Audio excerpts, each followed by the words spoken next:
میرا نام بابو یوسف بچن ہے۔ میرے چینل مسیحی تعلیمات کو سبسکرائب کر کے، لائک کر کے اور شیئر کر کے آپ بھی خدا کے زندہ کلام کو دوسروں تک پہنچائیں۔ کتب مقدسہ قسط نمبر 3، اشعیاء نبی اور اس کی خدمت۔ عبرانی سے عربی بنے ہوئے لفظ اشعیاء یا یسایہ کے معنی خدا نجات کے ہے۔ اشعیاء نبی تقریباً 8ویں صدی قافمی میں یروشلم میں آموس کے گھر پیدا ہوا۔ آموس امیسیہ بادشاہ کا بھائی اور عزیہ بادشاہ کا چچا تھا۔ یوں اشعیاء یوآش بادشاہ کا پوتا اور عزیہ بادشاہ کا چچا زاد بھائی تھا۔ گویا وہ یہودا کے شاہی خاندان کا چشم و چراغ تھا۔ 734 قافمی میں اس کی شادی ہوئی۔ اس کی بیوی کو بھی نبیہ کہا گیا ہے۔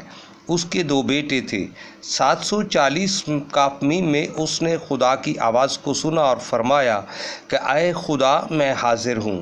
اس نے یہودا کے بادشاہ عزیہ، یوتام، آہاز اور حزقیہ کے زمانے میں نبوت کی۔ اس نے اسرائیل کے علاقوں میں بھی اپنی خدمت سر انجام دی۔ شاہ یہودا عزیہ کے بعد شاہ یہودا یوتام کے زمانے میں وہ تاریخ نگار تھا۔ اس نے زیادہ تر عزیہ بادشاہ اور حزقیہ بادشاہ کے ادوار کے حالات قلم بند کیے اور اپنی خدمات سر انجام دی۔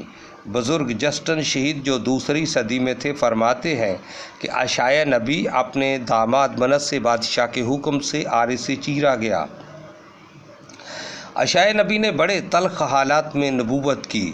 دوسرے ملوک اور دوسرے اخبار میں بنی اسرائیل کی منقسم سلطنت کا ذکر ملتا ہے۔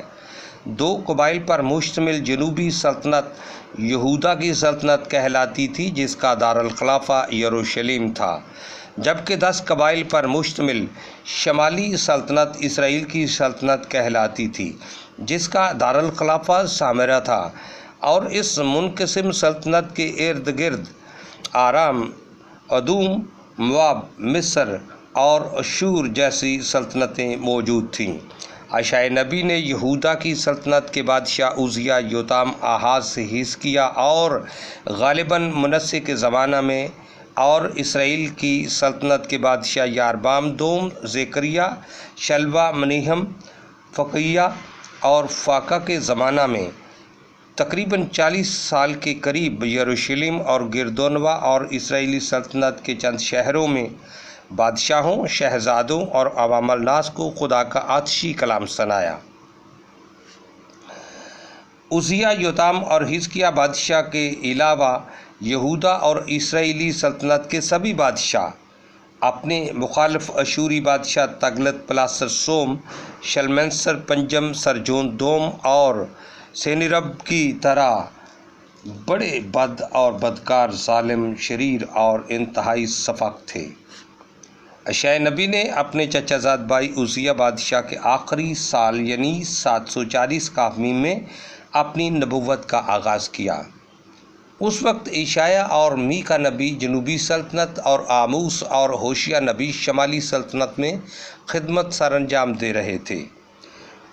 عزیہ کی وفات کے بعد اس کا بیٹا یوتام بادشاہ بنا اور اس کی وفات کے بعد اس کا بیٹا آہاز تخت نشین ہوا۔ وہ بڑا بے رحم اور شریر تھا۔ اس نے اشعیاء نبی کی خدمت کو دل سے قبول نہ کیا۔ اس وقت سیاسی حالات یوں تھے کہ شاہ اسرائیل فقیہ کو قتل کر کے اسرائیل کا بادشاہ بن گیا۔ فاقہ نے آرام یعنی شام کے بادشاہ رسین سے مل کر شاہ اشور تغلت پلاسر کی مخالفت کی۔ انہوں نے شاہ یہودا آہاز کو بھی ساتھ ملانے کی کوشش کی، لیکن وہ نہ مانا۔ 735 قافمی میں شاہ اشور تغلت پلاسر نے آرام یعنی شام پر حملہ کر دیا اور شام کی حکومت ختم کر دی، اور ساتھ ہی شاہ اسرائیل فاقہ کے کچھ علاقے قبضے میں لے لیے اور خاص لوگوں کو اسیر کر کے لے گیا۔ تب فاقہ اور رسین نے شاہ یہودا آہاز کی جگہ تابیل کنانی کے بیٹے کو بادشاہ بنانے کی سازش کی۔ تب آہاز نے شاہ اشور تغلت پلاسر سے مدد کی درخواست کی۔ لیکن خدا نے عیسائی نبی کے ذریعے آحاز کو سرزنش کی اور فرمایا کہ خداوند خود تمہیں نشان دے گا، دیکھ کنواری حاملہ ہوگی اور اس سے بیٹا ہوگا اور وہ اس کا نام ایمانویل رکھے گی۔ لیکن آحاز مائل نہ ہوا کیونکہ وہ نبی کی کم سنتا تھا، اس لیے عیسائی نبی نے نبوت ہی بند کر دی اور پھر حزقیہ بادشاہ کے زمانہ میں دوبارہ شروع کی۔ شاہ اشور نے آحاز کی مدد کر کے اسے اپنے ماتحت کر لیا اور آحاز سے ٹیکس لینا شروع کر دیا۔ ادھر فاقہ بادشاہ کو قتل کر کے ہوشیہ بادشاہ نے اسرائیلی سلطنت کا تخت سنبھال لیا۔ 721 یا 22 کا میں شاہ اشور شلمنسر پنجم نے اسرائیلی سلطنت کا 3 سال تک محاصرہ کیے رکھا اور آخر کار شاہ اشور سرجون دوم نے اسرائیلی سلطنت کو فتح کر لیا۔ وہ بے شمار لوگوں کو اشور لے گئے اور وہاں سے غیر اقوام کو لا کر ان کے شہروں میں بسا دیا۔ غیر اقوام نے بچے کچے اسرائیلیوں سے مخلوط شادیاں کیں جن سے ان کی تہذیبی اور دینی اقدار بالکل ہی ختم ہو گئیں اور یہ نئی نسل سامری کہلائی۔ اسی دوران اشوریوں نے یہودا کی سلطنت کو بھی ہراساں کیے رکھا اور کئی بار محاصرہ کیا اور خوراک اور ہتھیاروں کی رسد بند کر دی اور کئی بار لوٹا۔ عیسائی نبی نے دونوں سلطنتوں کے بدترین زوال کو اپنی آنکھوں سے دیکھا تھا۔ اس نے شاہ عمرہ کو اور عوام الناس کو خدا کی طرف لانے کی ہر ممکن کوشش کی، لیکن ان بے دین اور بد کردار بادشاہوں نے بت پرستی کو رواج دیا، یہاں تک کہ آحاز بادشاہ نے مولک دیوتا کے آگے اپنے بیٹے کو آگ میں جلایا۔ آحاز کے بعد جب اس کا بیٹا حزقیہ بادشاہ بنا تو اس نے بھی اپنے 2 بیٹوں کو آگ میں جلا کر دیوتا کے آگے قربانی چڑھائی۔ حزقیہ بادشاہ نے بت پرست بابلیوں کو ہیکل اور شاہی محل کے تمام خزانے بھی دکھائے۔ انہی امور کی بنا پر عیسائی نبی نے بادشاہ کو سخت ملامت کی اور ایک بہت بڑی پیشگوئی کی کہ تم سب ایک دن بابل ہی جاؤ گے۔ مزید حزقیہ بادشاہ نے اشور کو ٹیکس دینا بھی بند کر دیا۔ پھر حزقیہ کے 14ویں سال شاہ اشور سنیرب نے یہودا کی سلطنت پر حملہ کر دیا اور اس کے 46 شہروں پر قبضہ کر لیا اور حزقیہ کو مکمل طور پر اپنے ماتحت کر لیا۔ جب عیسائی نبی کی نبوت کا زمانہ ختم ہونے کو تھا تو اسی ماتحتی میں حزقیہ کی جگہ منصع بادشاہ بنا۔ ان تمام بادشاہوں کے ادوار میں ہی عیسائی نبی نے اپنی نبوتیں کیں۔ مثلاً فاقہ اور رسین کی سازش پر آحاز کو تسلی اور امید کا پیغام دیا۔ جب شاہ یہودا نے اشوریوں سے تعلقات توڑ کر مصریوں سے دوستی کرنا چاہی تو عیسائی نبی نے اسے تنبیہ کی۔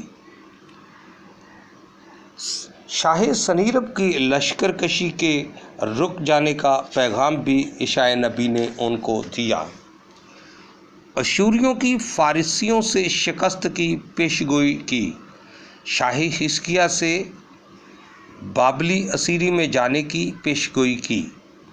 بابلیوں کی یہودا کی سلطنت کو برباد کرنے کی پیشگوئی کی وغیرہ۔ یہ سبھی تاریخی اور نبوتی واقعات نہ صرف دوسرے ملوک اور دوسرے اخبار میں مدرج ہیں بلکہ عیسائی نبی کے صحیفے میں بھی تفصیلاً پائے جاتے ہیں۔ عہد عتیق کی فہرست میں انبیاء کے صحائف میں اشعیاء پہلا صحیفہ ہے جو اشعیاء کے نام سے منسوب ہے۔ کتاب کے مصنفین اشعیاء اور اس کے ساتھی ہیں۔ یہ صحیفہ یروشلم میں لکھا گیا۔ یہ 8ویں اور 7ویں صدی کا کی تحریرات میں ہیں۔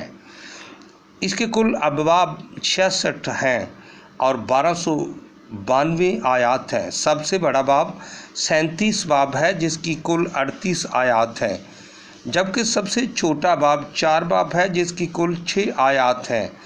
کتاب کا مرکزی خیال نجات ہے اور اشعیاء کے معنی خدا نجات کے ہیں۔